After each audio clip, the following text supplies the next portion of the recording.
آپ مرشد کا بیٹا آئے تو ہاتھ چومتے یا نہیں؟ چاہے اس کا عمل جیسا بھی ہو، یہ بھائی ہمارے پیر کا گھرانہ ہے، پیر کا بیٹا ہے، پیر کا پوتا ہے، فلاں بزرگ آیا ہے، مگر خدا کی عزت کی قسم ہے سادات کو نسبت پیر سے نہیں ہے، رسول اللہ سے ہے، میرے مصطفیٰ سے ہے، میرے آقا سے ہے۔ اور سادات سے اگر چڑو گے، حسد کرو گے تو اس طرح ختم ہو جائے گا جس طرح جدید ختم ہو گیا۔ خبردار، سادات کی ہم عزت اس لیے نہیں کرتے ہیں کہ وہ سادات امیر ہیں، بادشاہ رئیس ہیں، نہیں، ہم اس لیے کرتے ہیں کہ وہ رسول اللہ کا خون مبارک ان کے جسم کے اندر ہے۔ حضور نے فرمایا، سرکار کی حدیث ہے، تو چاہے لاکھ عمل کر، خدا کی مرضی ہے، چاہے قبول کرے چاہے نہ کرے، مگر میرے آقا نے فرمایا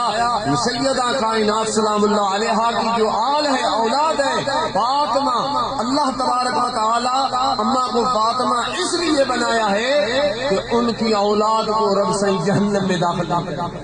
ہمارے فقیروں کو یہ ہے کہ حضور کی آل آ جائے تو سرکار کریم علیہ الصلوۃ والسلام کی آپ کھڑے ہو جاؤ،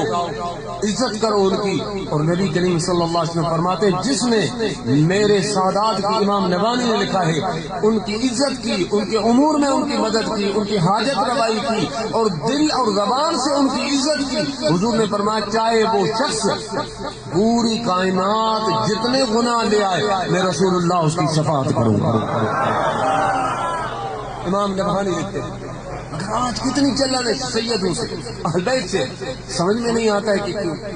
وہ مولوی کے بیٹے کا ہاتھ چومتے تو تکلیف نہیں ہوتی، چاہے وہ کیسا بھی عمل کرے، مفتی کے بیٹے کا ہاتھ چومتے کوئی فکر نہیں، مگر حضور کی نسبت نظر نہیں آتی ہے۔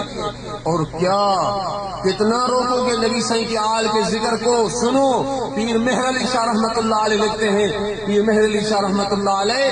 سیف چشتیاں قادیانی کے خلاف کتاب لکھی، اس کے اندر لکھتے ہیں جب قیامت سے پہلے امام مہدی علیہ السلام آئیں گے تو سائیں جہاں بھی دنیا میں جائیں گے تو ایک بادل سائیں کے اوپر چلتا رہے گا، اس بادل سے طبرانی شریف کا حوالہ دیا ہے، ایک نگاہ آتی رہے گی کہ حق محمد و آل محمد کے ساتھ ہے، حق محمد و آل محمد کے ساتھ ہے، حق محمد و آل محمد کے ساتھ ہے۔ تو آج تو مولا علی کا ذکر تکلیف دیتا ہے، سیدہ کائنات کا ذکر تکلیف دیتا ہے، آقا حسین کا ذکر تکلیف دیتا ہے۔ او بدبختو، اس دن جب آسمان سے ندا آئے گی پھر کیا کرو گے؟ پھر کالا منہ ہوگا آپ کا، انشاءاللہ حق اعلان ہوگا، حق محمد و آل محمد کے ساتھ۔